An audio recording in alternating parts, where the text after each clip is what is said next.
Merindu.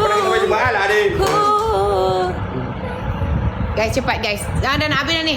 Sudah nak habis guys. Sudah nak habis ni. Kau tengok anak kau nak pusing. Ya Allah, bapak kau tak nak pergi sembahyang dek. Bukan ke dia ni dah cerai ke dia tinggal Hani. Memang kami sudah bercerai sayang. Sudah bercerai kami ni. Dia macam ni.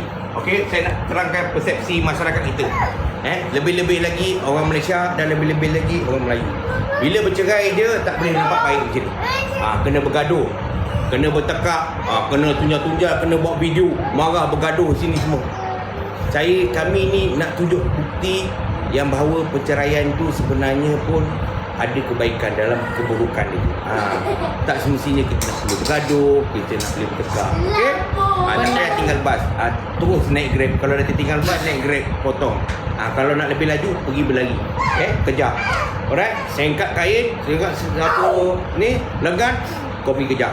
Alright? Tak mau, kita tak mau gaduh-gaduh. Tak semestinya kami dah bercerai ni. Penatlah gaduh. Penatlah gaduh bukan apa. Nanti kalau macam Amin nak pergi kerja kan. Macam Amin nak pergi kerja. Minta tolonglah. Atuk minta tolong tengok anak tak senang lah kita. Macam tu. Terima kasih Mida beli. Kita nak bergaduh pun kalau dapat duit memang mestilah Amin bergaduh. Kalau dapat duit Amin gaduh. Tapi kalau tak dapat duit tak payahlah.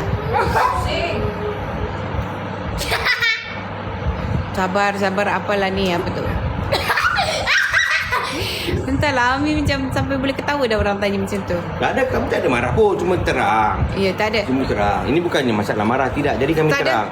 Ada. Kami nak ubah persepsi orang. Bila bercerai